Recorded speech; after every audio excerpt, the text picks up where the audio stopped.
So we are often asked to show more videos of our docking procedures, and it just so happens that I have some footage that I neglected to put into our last two videos, which shows us docking a view from the Flybridge where we shot the video.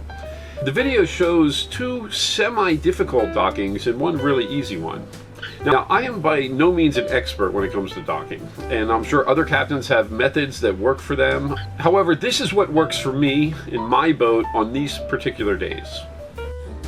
In your eyes and I find it. When you leave in my mind I rewind it. When you got it this good, you don't fight it. The first docking was in St. Augustine City Marina.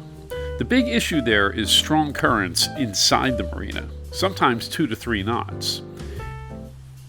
It's a simple approach, just a U-turn into a slip.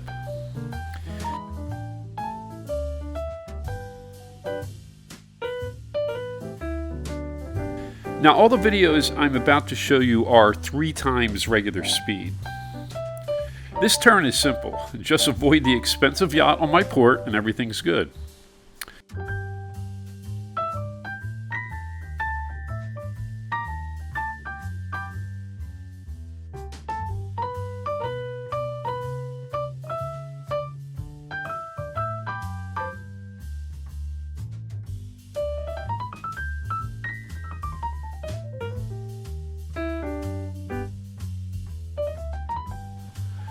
The current and wind is pushing me forward at this point, and the marina has decided to put me on a slip on my port side. It would have been a piece of cake if they gave me a slip on the starboard side. Oh well.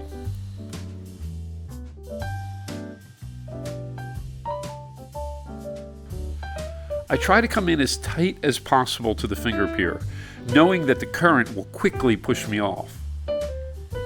Lynn throws the number 2 line to the dockhand, who quickly gets the line secured. But as you can see, my stern is starting to move off the dock. I reverse with my starboard engine to pull the stern closer, then go forward with the port engine.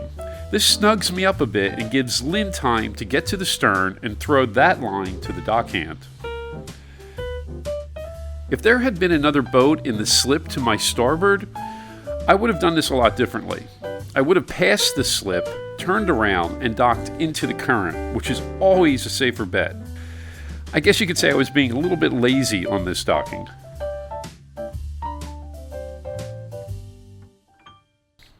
I have a similar problem at the next marina in Fernandina Beach.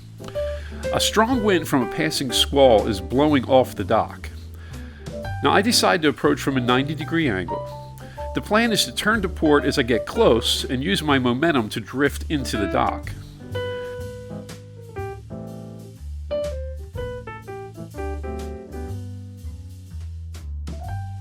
About 50 feet out I start to turn, and as my bow gets close to the dock, I put my starboard engine into neutral and I shift my port engine into reverse. This slides my stern towards the dock and also kills my forward momentum. Lynn throws the number 2 line to the dockhand, who secures it to the number 2 cleat, which is wrong. It should be tied to the number 3 so that it acts like a spring line and prevents forward motion. It snugs me up to the dock. Another dockhand wearing a blue shirt is there, and instead of arguing, she throws the number 3 line to him. He correctly ties it aft of our number 3 cleat, preventing forward movement towards the docked sailboat. Lynn then runs to stern and throws him the stern line.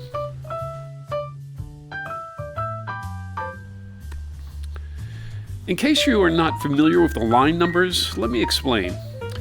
A boat our size typically has 4 cleats on each side of the boat. There are usually cleats on the dock that line up in a similar fashion, or at least close. Since our boat has electrical connections on the bow, we dock bow in about 90% of the time.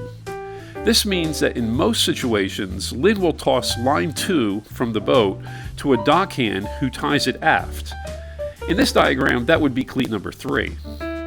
This creates a spring line which prevents forward motion and also helps pull the boat towards the dock. However, the dockhand in this situation tied the line loosely to cleat number 2. This does not prevent forward motion, nor does it pull the boat to the dock.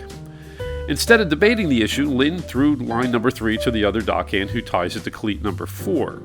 This is almost as good, but it makes the bow more likely to pull away from the dock.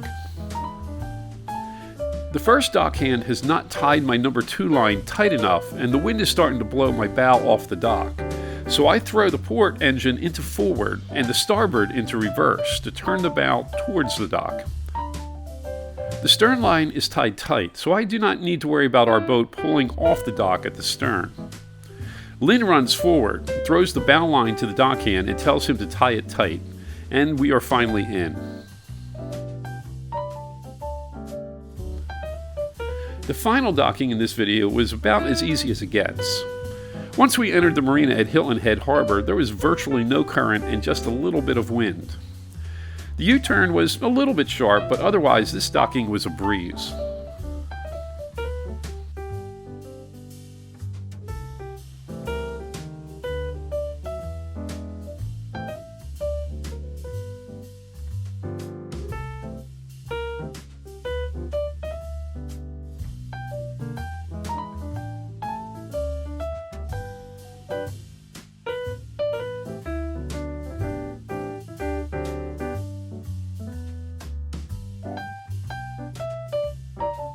Well, that's it for this video. I hope you found it interesting.